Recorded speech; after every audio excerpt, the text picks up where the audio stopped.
Recording centre Vinod sound सुखापाली।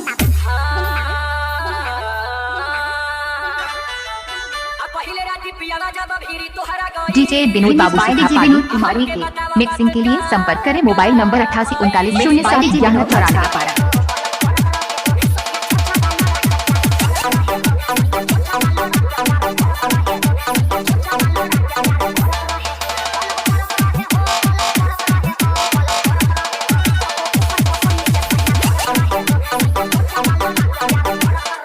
Mixing के लिए संपर्क करें मोबाइल नंबर 8839071194। डीजे विनोद करवा Majhapara.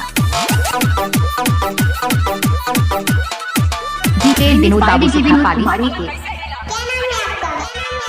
Remix by DJ Vinod Kumari के। नाम तो आपने सुना ही होगा।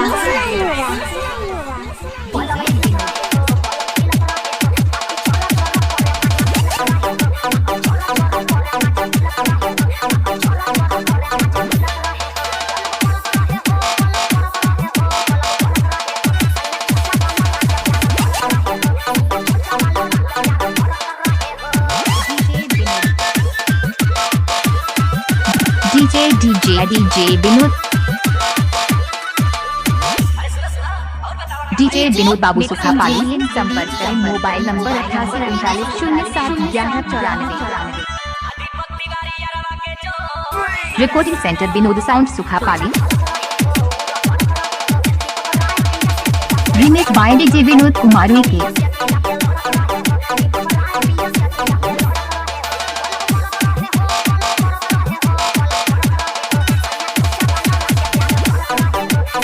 मिक्सिंग के लिए संपर्क करें मोबाइल नंबर 883907